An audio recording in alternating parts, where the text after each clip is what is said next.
جو لوگ اللہ پر ایمان لائیں کہیں کہ ہمارا رب اللہ ہے، پھر اس پر جم جائے، ان پر فرشتوں کا نزول ہوتا ہے، نہ کوئی غم کرو نہ خوف، خوشیاں مناؤ جنت کی جس کا تم سے وعدہ کیا گیا تھا۔ اللہ کی ربوبیت پر اطمینان جب انسان کو ہو جاتا ہے، میرا رب اللہ ہے، ربی اللہ، انسان کے لیے نہ کوئی کھٹکا، نہ کوئی خطرہ، نہ کوئی خوف، نہ کوئی حزن۔ جو کچھ ہو رہا ہے کس کے اذن سے ہو رہا ہے؟ اللہ کے اذن سے۔ اللہ کے اذن کے بغیر پتہ تک نہیں ہلتا۔ یہ کوئی اندھا بہرا مادہ نہیں ہے جس سے مجھے کوئی خوف ہو۔ اندھا بھینسا چلا آ رہا ہو اس سے تو ڈرنے کا ہر انسان کو ڈرنا چاہیے، نہ معلوم کس کو ٹکر مار دی، لیکن نہیں، اس کائنات کو چلانے والا ایک سمیع و بصیر خدا ہے۔ وہ جو میرا دوست ہے، میرا ولی ہے، اللہ ولی الذین آمنوا یخرجہم من الظلمات الی النور، اللہ اہل ایمان کا ولی ہے، ساتھی ہے، پشت پناہ ہے، مددگار ہے، حمایتی ہے۔ بتائیے جسے یقین ہو جائے کہ اللہ میرا مددگار ہے، اللہ میرا محافظ، اللہ میرا پشت پناہ، اللہ میرا حمایتی، اس کے لیے کوئی خوف ہوگا؟ اس سے کوئی ڈر ہوگا؟ میں مثال دیا کرتا ہوں ایک بہت سادہ پنجاب کے دیہات کی۔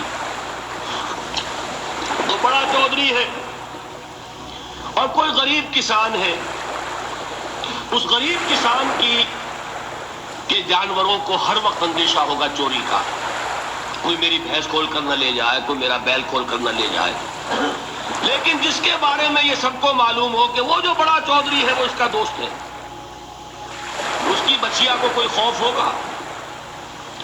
اس کی بھینس پر کوئی ہاتھ ڈالے گا؟ اسے کوئی اندیشہ ہوگا؟ نہیں۔ کیوں؟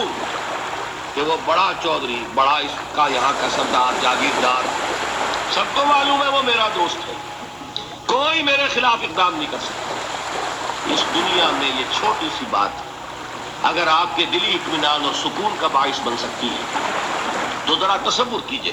میں لفظ تصور استعمال کروں گا صرف اس لیے کہ اس کا ہم جس کو کہتے ہیں ادراک اور شعور کر نہیں سکتے، اگر کے ساتھ کر سکتے۔ اگر یقین ہو کہ اللہ میرا مددگار ہے اور یقین ہو کہ اللہ ہر آن میرے ساتھ ہے، پھر کوئی خوف؟ کس کا خوف؟ کوئی شے اللہ سے بالا تر ہے؟ کوئی قوت اس سے زیادہ طاقتور ہے؟ کوئی اس کے ارادے کو بدلنے والا ہے؟ کوئی اس کی مشیت کے آڑے آنے والا ہے؟ یہی بات ہے جو حضور نے فرمائی، یہ ایمان کا حاصل ہے لب لباب، کہ دیکھو اچھی طرح اس بات کو ذہن نشین کر لو، اگر تمام انسان مل کر تمہیں کوئی نقصان پہنچانا چاہے نہیں پہنچا سکتے، مگر جو کچھ اللہ نے لکھ دیا ہو، اور تمام انسان مل کر تمہیں کوئی نفع پہنچانا چاہے نہیں پہنچا سکتے، مگر وہ شے جو اللہ نے طے کر دی۔ آپ پھر میں کہوں گا ذرا طاری کیجئے، اسے فرض کیجئے، اسے سوچئے، اگر اس حدیث پر ہمارا دل ٹھکا ہوا ہو تو کسی سے ڈر ہوگا؟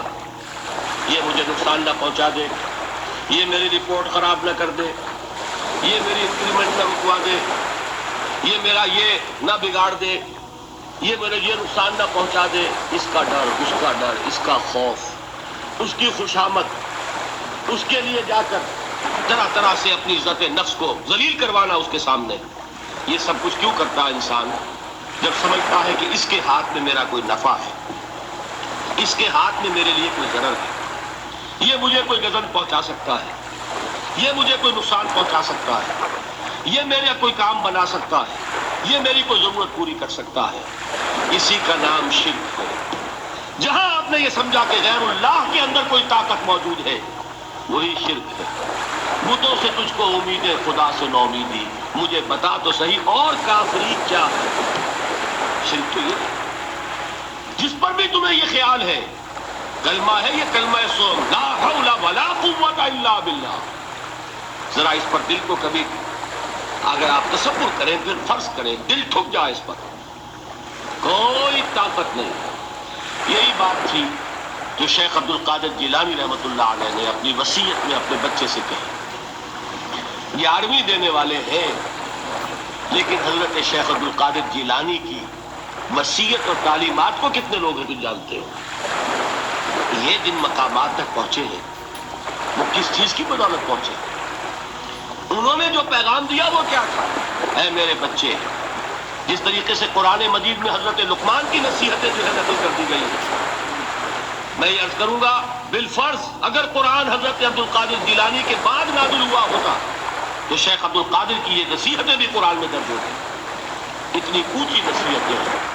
اے میرے بچے، اس حقیقت کو ذہن نشین کر لے، لا فاعل فی الحقیقت ولا مؤثر الا اللہ. اس کائنات میں نہ کوئی فاعل حقیقی ہے نہ مؤثر حقیقی ہے سوائے اللہ کے. کسی شے میں کوئی تاثیر نہیں اگر اللہ نہ چاہے. آگ جلا نہیں سکتی اگر اللہ نہ چاہے. پانی ڈبو نہیں سکتا اگر اللہ نہ چاہے. زہر ہلاک نہیں کر سکتا اگر اللہ نہ چاہے. کوئی چیز فائدہ نہیں پہنچا سکتی اگر اللہ نہ چاہے. تو در در پہ کیوں سر جھکاتے ہو؟ در در پر کیوں جبیں سائی کرتے ہو؟ سب کے سامنے کیوں ہاتھ پھیلاتے ہو؟ ایک اللہ سے مانگو، ایک اللہ کے سامنے زمین پر اپنی جبین رکھتے ہو. لا فاعل فی الحقیقت ولا مؤثر الا اللہ. نظر آتا ہے ہمیں کہ پانی پیاس بجھا دیتا ہے. پیاس بجھانے کی صلاحیت پانی میں نہیں ہے، اللہ کے اذن سے. کھانا بھوک مٹا دیتا ہے، بھوک مٹانے کی صلاحیت کھانے میں نہیں ہے، اذن رب.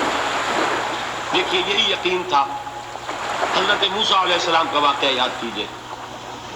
سامنے سمندر آ گیا ہے، قوم دیکھتی ہے پیچھے کہ گرد و غبار کا طوفان. معلوم ہوا کہ فرعون اپنے لشکر سمیت آ گیا. لشکر جب چلتا تھا تیز رفتاری کے ساتھ تو گرد و غبار کا جو طوفان اٹھتا تھا اس کا تصور کیجیے. اور لمحہ بلمحہ وہ قریب آ رہا ہے. پوری قوم نے کیا کہا؟ اے موسیٰ انا لمدرکون، اے موسیٰ ہم کو پکڑے گئے. قرآن مجید میں تو یہاں وہ باتیں نہیں لکھی ہے، لیکن تورات میں یہ درج ہے کہ بنی اسرائیل جھگڑنے لگے، دست و گریبان ہو گئے موسیٰ کے ساتھ. موسیٰ ہمیں یہاں مروایا لا کر، اس سے تو ہم نہیں بے سکتے. وہاں کھانے کو ملتا تھا، زندگی تو تھی، بیگار ہم کر رہے تھے، موت تو نہیں تھی. اب جو کچھ ہوگا اس کا تصور کرو، جس طریقے سے ہمارے ٹکڑے اڑائے جائیں گے. تو لڑ رہے ہیں حضرت موسیٰ علیہ السلام سے. یہ تورات کی تفسیر ہے. قرآن میں صرف اتنا آیا ہے، پریشان ہو کر انہوں نے کہا انا لمدرکون، موسیٰ ہم تو پکڑے گئے. اس وقت موسیٰ کا جواب کیا ہے؟ کلا ان معی ربی سیہدین. نہیں، میرے ساتھ میرا رب ہے، وہ راستہ دے گا. بتائیے کہاں راستہ نظر آ رہا ہے؟ یہ ہے ایمان بالغیب. راستہ نظر نہ آئے تب اللہ پر یقین ایمان ہے. جیب میں پیسے ہوں اور تب دل کو اطمینان ہے تو ایمان کس پر ہوا؟ پیسے پر، اللہ پر نہیں. جب وسائل و ذرائع نہ ہو اور پھر یقین ہو کہ اللہ مسبب الاسباب ہے، وہ اسباب کا پابند نہیں ہے، وہ اسباب کا محتاج نہیں ہے، اسباب اس کے محتاج ہیں. اگر یہ یقین ہے تو اللہ پر ایمان ہے. یہ نہیں ہے تو تمہارا ایمان اسباب پر ہے، وسائل پر ہے، ذرائع پر ہے، مادیات پر ہے، اللہ پر نہیں. اس وقت کہاں راستہ تھا؟ کوئی راستہ تھا؟ سمندر ہے اور ادھر سے لشکر آ گیا ہے. کلا ان معی ربی سیہدین. اب دیکھیے ایمان کہہ دینا آسان ہے، ہوا معکم اینما کنتم، جہاں کہیں بھی تم ہوتے ہو اللہ تمہارے ساتھ ہوتا ہے. لیکن اس کا یقین قائم ہو جائے تو زمین و آسمان کا فرق واقع ہو جائے.